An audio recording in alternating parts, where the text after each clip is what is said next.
Okay, we're back, and what we're going to do is we're going to cut down the hat a little bit first. So let's do this.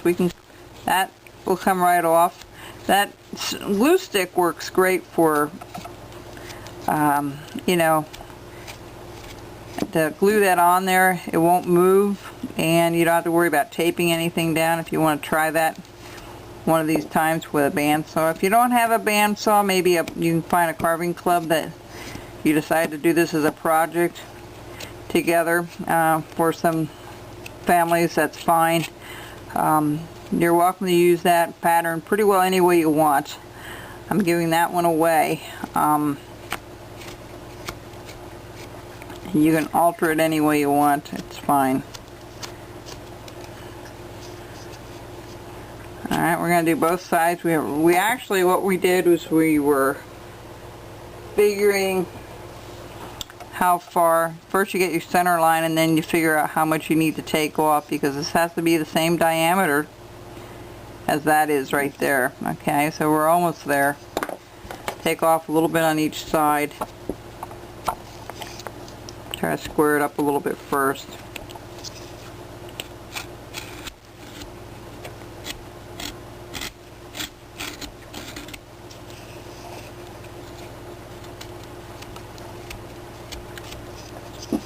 If you served in the military, I want to thank you for your service. You know, Memorial Day is not all that far away. It's a little bit away, but you know, it's never too early to do any of these type of carvings for any holiday that we have coming up. But all right, let's stop there. The next thing we need to do is we need to take a little bit out right here, just a tad, because we have to put that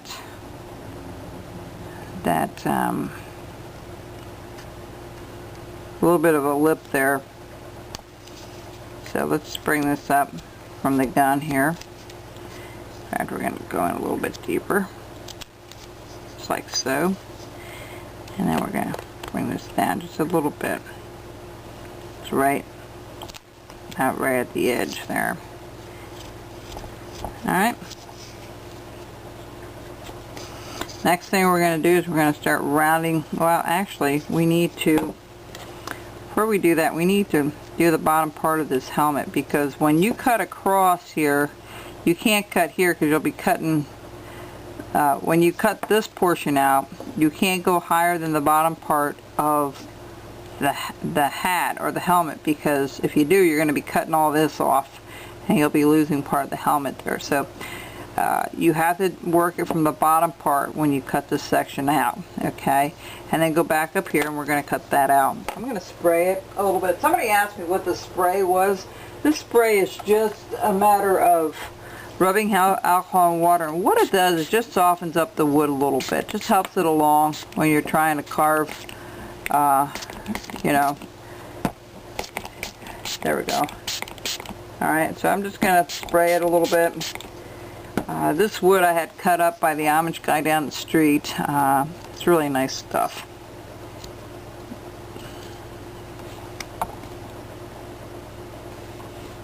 Don't forget to put your glove and your thumb guards on when you're doing this project.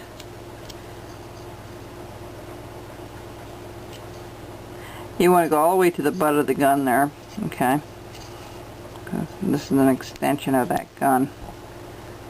And what you want to do when you do this, you want to make sure that you keep this blade really flat. Now the helmet goes up a little bit here, and then it comes down like along the ears here. So I looked at a lot of, if you want more details of the hat and such, all you have to do is Google it, and you'll get all kinds of photographs about the hats and the different color hats over the different types of wars that we've had, you know, depending where they were serving. The uniforms were a little bit different each time. I'm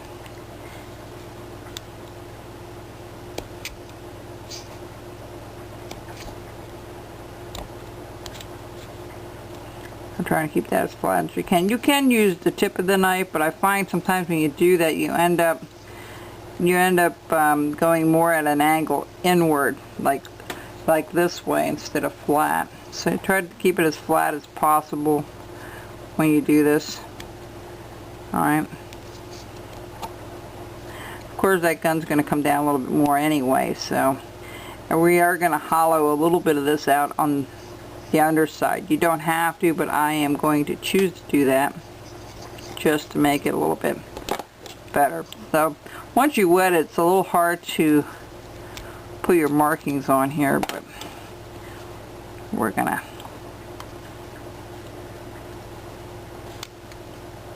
I'm using a Rough Rider knife. It's what's sharp at the time.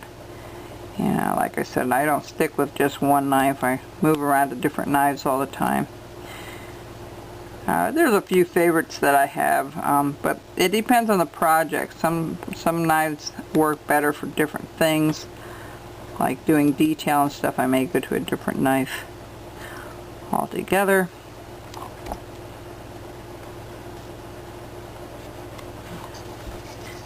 A little tougher on this side for some reason, so you can.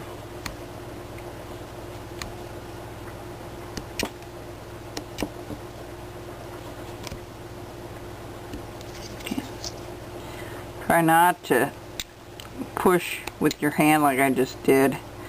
It's more important to push with your thumb.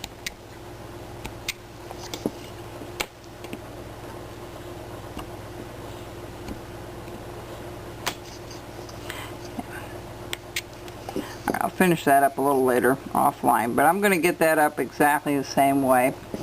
Alright, the next thing we're going to do is we're going to round off the cap. So if you want to mark it, you can. It's a little hard to do it when it's damp like I have it now. The other thing you want to do with that spray, you don't want to overdo it, because if you overdo it, it may end up checking or cracking. Now this is a little bit of a challenge. And my other one I did, you see where it's starting to split off? That grain is running this way, up and down. Alright, because the block was long this way, and you're going to go in different directions when you do this helmet. Oh, and the other thing you want to do before you continue, you want to put this center line down. That's important. The other one is also this way. You know, then you know kind of roughly where the top, exactly the top of the hat is, which is, it's kind of hard to see it, but as long as you have your, you know where to carve up to when you do your corners.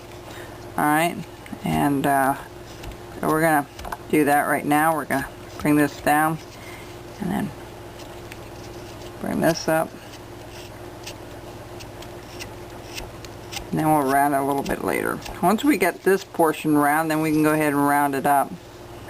Okay, now you want to be careful. See how I just, see there's a little bit of a play in there. You want to be careful with that gun is only so strong keeping it there, so.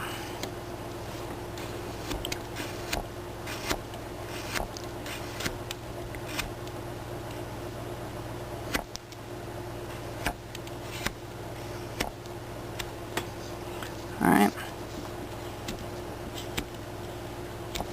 Try not to run your knife into the